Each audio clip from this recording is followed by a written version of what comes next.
Hello and welcome to Inside Homebrewing. I'm Jay Thomas, and this is a Pivo Grodzitskia. I'm probably pronouncing that wrong. It's also known as a Gratzer in German. This is a Polish wheat beer. Very, very refreshing, very smooth. I got a little bit of yeast off the bottom in there. Didn't mean to do that, but that's okay. And yeah, if you ever run across the Pivo Grodzitskia, give it a try.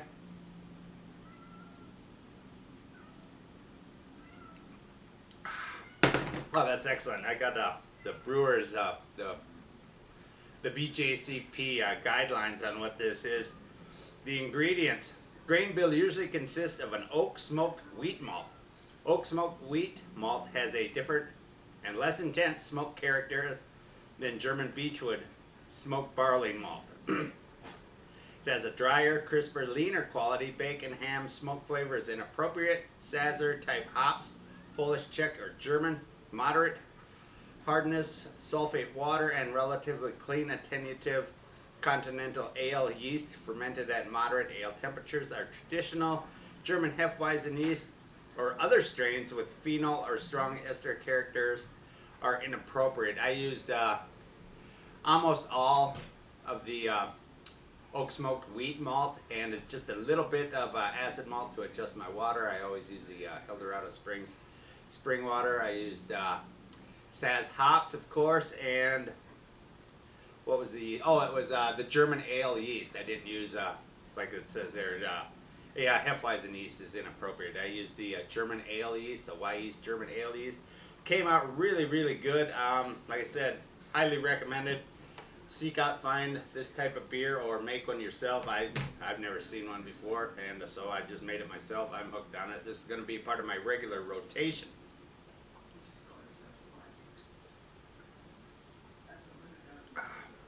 Very good. But today's project, I have 24 ounces of pecans. I'm going to toast the pecans, put them in a beer. But anyway, doing that, there's always a big concern about the head retention. All the oils in the pecans are going to get in the beer. You open up your beer, have a little foam, bam, no head retention at all. I made this beer about 4 years ago, same exact ingredients. I used 10 pounds of Red X malt, 1 pound of Crystal 40 Lovabond, and 1/4 pound of the Carafa 3 just for a color adjustment. It's a nice kind of a brown amber type of ale. I used the ale yeast, about 30 IBU of Brewer's Gold hops. So between the sweetness from the and maltiness from the Red X, the IBUs at about 30, and then throwing in some toasted pecans, you got a nice balance of flavor. The pecan really comes through nicely.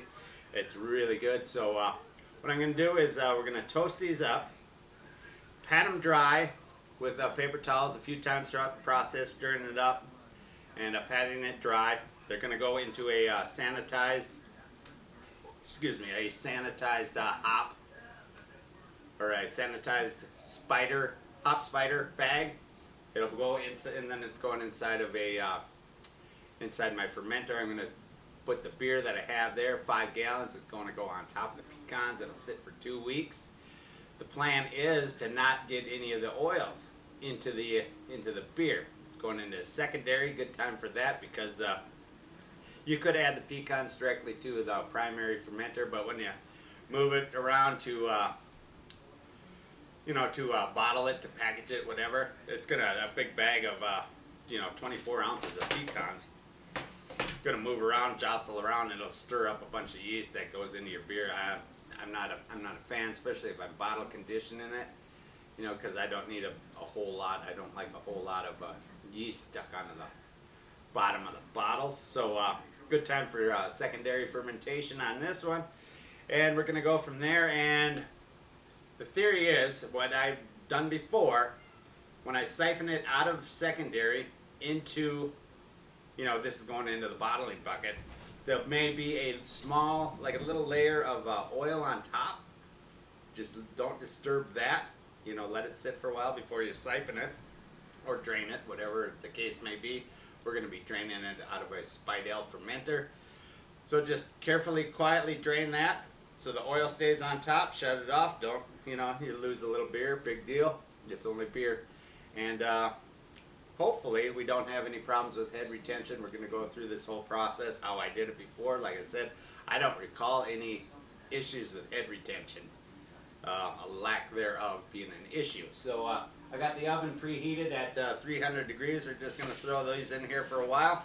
Give it about 20 minutes and check on it and go from there. Probably, I don't know exactly. I don't remember exactly how long it took me. But we'll give it about 20 minutes. Pat it dry, put it back in. Get them toasted. You know, we don't want to burn them, but we'll just play it by ear on as far as toasting them goes. Like I said, 300 degrees, about 20 minutes. We'll be back. So yeah, it's been 20 minutes. Just barely. They're pretty warm, but not overly hot yet. So nothing's happened. So we'll just give it another 20-30 minutes and check on it again. They're starting to smell good. Let's see what we got here. Not really oily.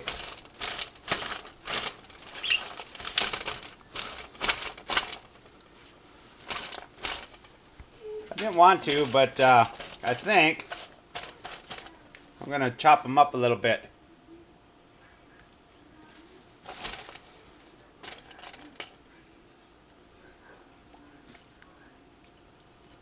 Tastes really good.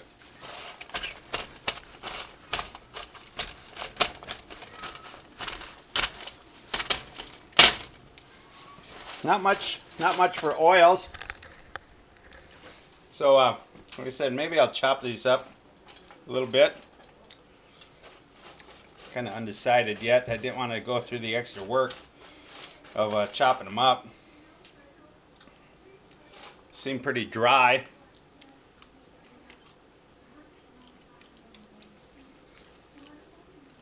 Tastes really good warm. Nah, I'm not going to chop them up. I think I'll get plenty of flavor with them like this and toasted. They're tasting really good toasted now. There's not a lot of oil. It is pulling some oil off onto the paper towel.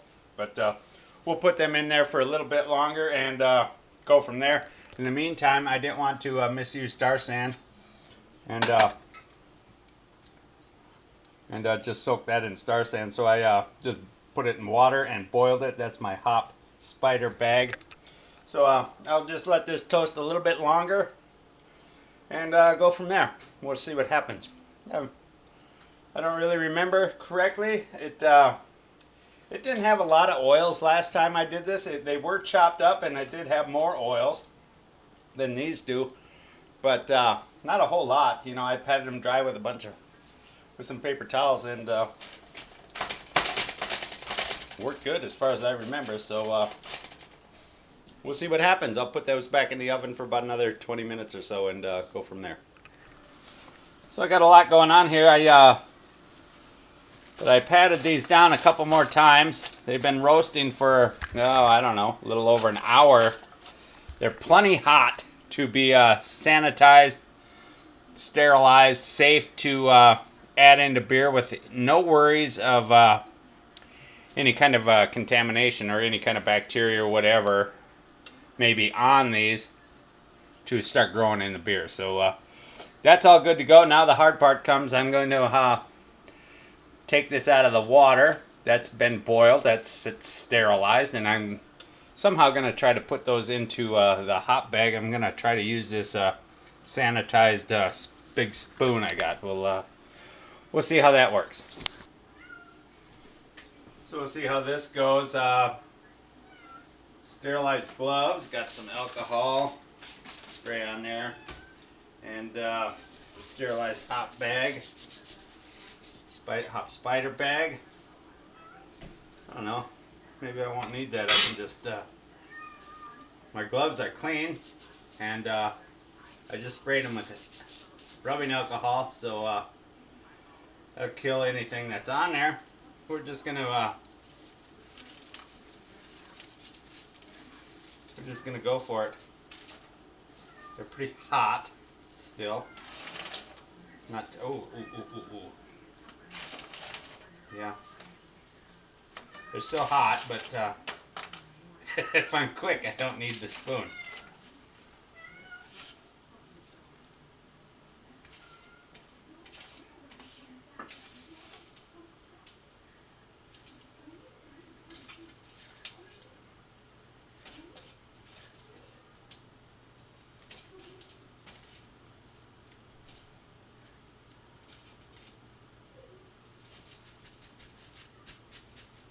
So there we go. Got most of it. Some dust and a couple pieces I'm not going to worry about. So I just take this, tie this off. Here we go again. Take this, tie this off. So everything stays inside. I'm sure little particles will come out of there. But it's going to have to be pretty fine pieces to get out of the that hop screen. So we just put this right into the Spidell fermenter. You can see inside there, and then I'm going to I'll clean these little dust particles off of here, and I'm going to drain the beer in there. We'll do that right now. Okay, here's where I like to make sure everything is as clean and sanitized as possible. Got some rubbing alcohol on this cloth over the hose. Wipe that off. Then I'll drain a little bit of this. So it's going to suck some yeast out of here. It's looking clear. Take a little bit for a gravity sample. Oops.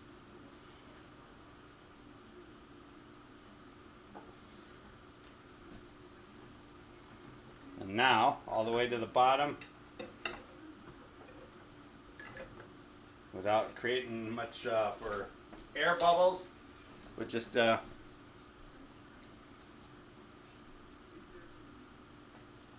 oops, wrong way. There we go. Just drain this into here.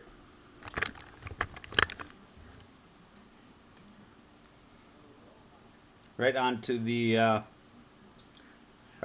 freshly toasted pecans. Not worried that the pecans are still hot. They're cooling off as that beer hits it, and it's not going to hurt anything. It's not going to really ferment because there's no sugars in there. If there was sugars in there, it'd be no big deal because there's plenty to cool it off and still have live yeast. So not an issue. So there, that's let that continue until we're down to the bottom. So I got that all drained in there. I really like how that yeast is stuck right to the bottom of the fermenter. Not a lot of it transferred.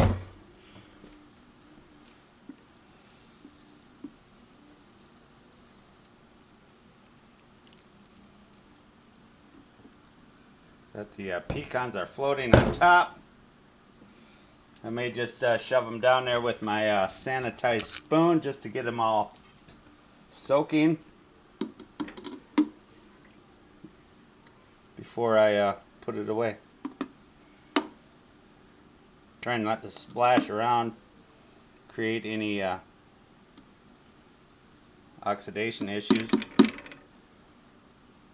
There we go. They're all wet. Everything's good to go. I'm going to put that away right now. I'll put that back in the fermentation chamber and let it sit for 2 weeks and then bottle it. It turned out to be a dark reddish amber color. But I haven't tasted it yet. We'll see how this is. Smells good.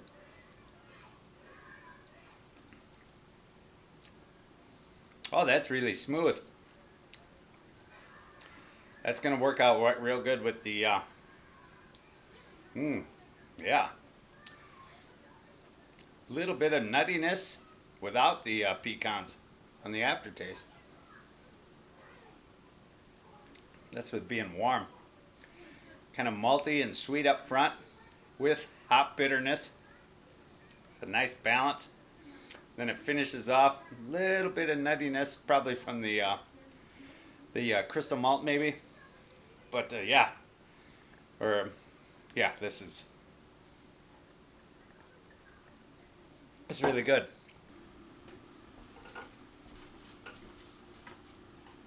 So I decided I'm going to top this off with a little bit of CO2.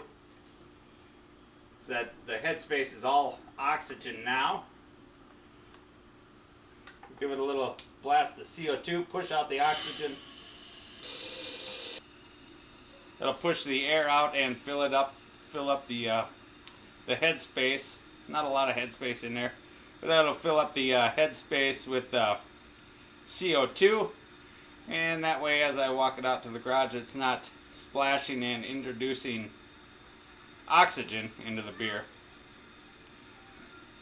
I'm not all that paranoid about oxidizing my beer, but it's just another precaution.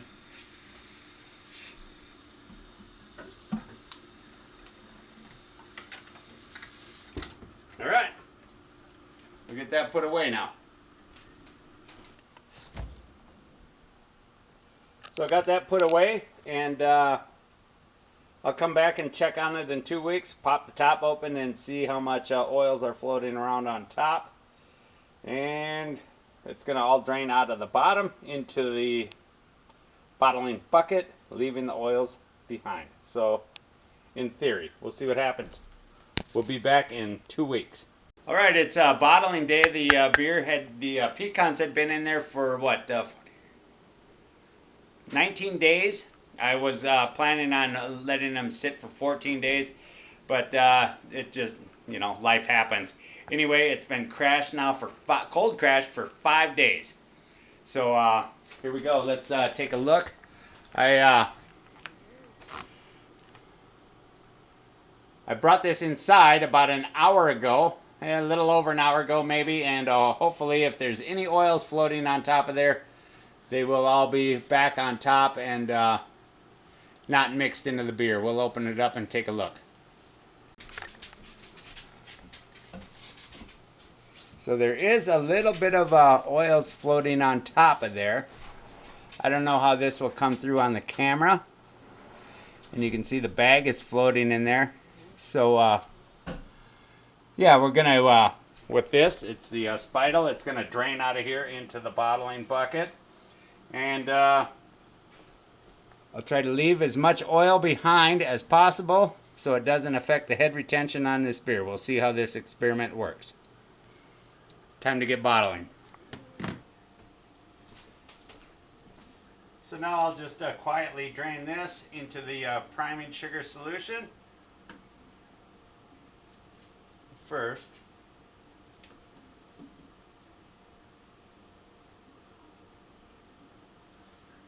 any yeast that might want to come out of there, probably shouldn't be any. There we go, and I'll take a sample.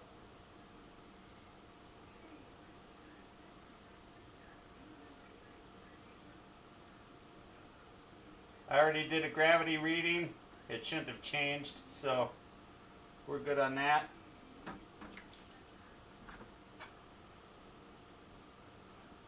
Slowly.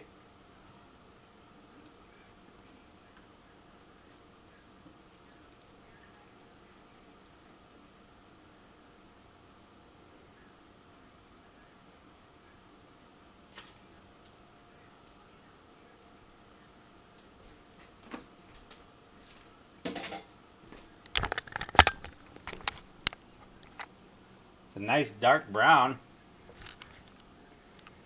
Nice brown ale. Let's see if it tastes pecan-y. Smells a little toasty, if that makes any sense.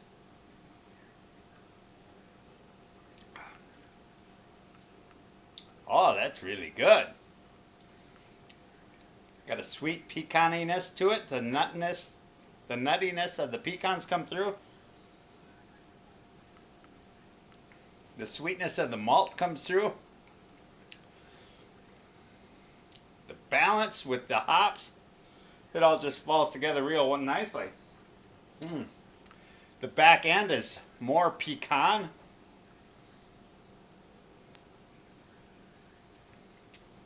So it's cold, it's just not carbonated. Very interesting, very unique, very good. Now, fingers crossed on the, oh yeah, that's good. Fingers crossed on the head retention. So I got that draining in there slowly. Try not to disturb the oils that are floating on top. Let's get a better view here.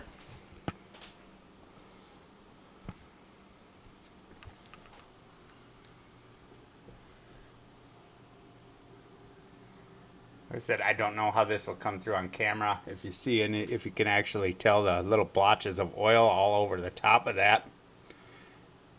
So just going to slowly drain this out of here and get that bottled up. Then check on it here in a few weeks.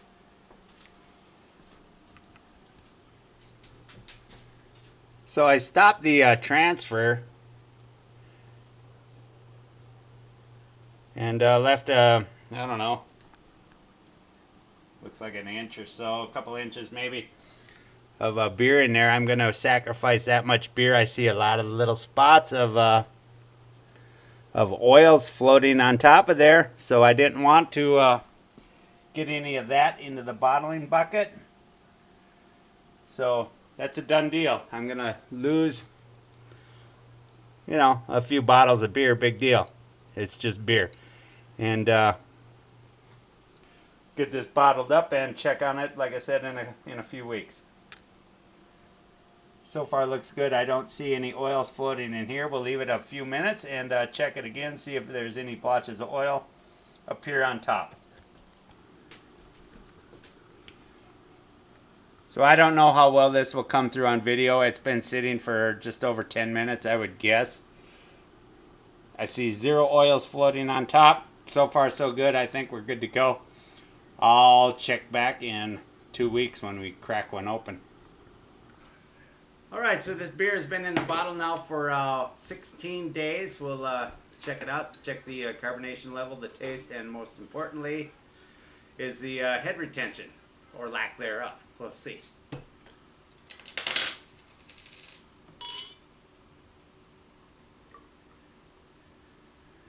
Looks carbonated.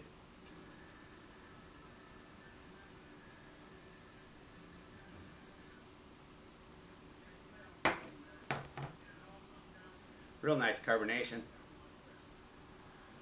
Boy.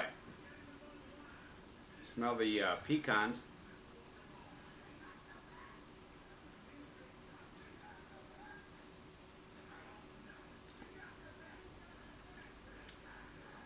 Oh, the pecans really shine at the end.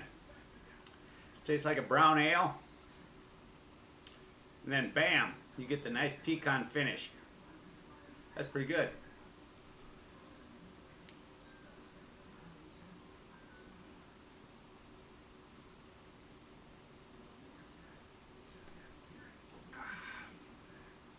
A little bit of lacing happening here.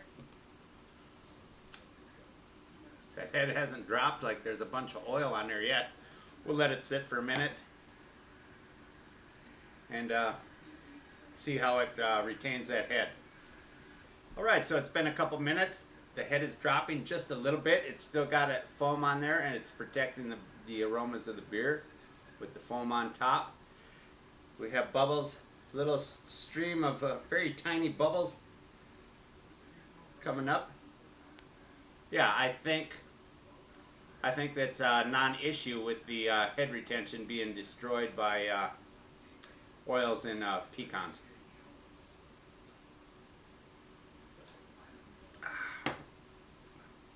Oh yeah, that's a real good beer.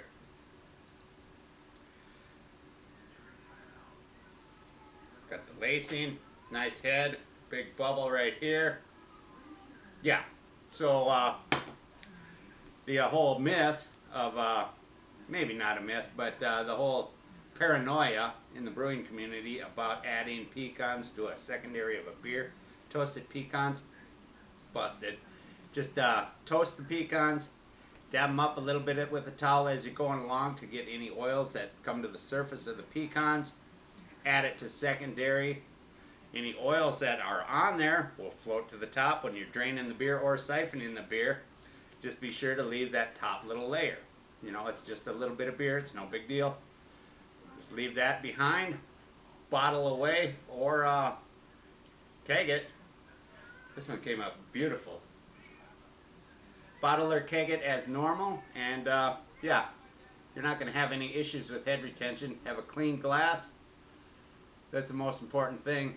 Have a clean glass. You get some beautiful lacing and nice head retention. Nothing to worry about with adding toasted nuts to a beer.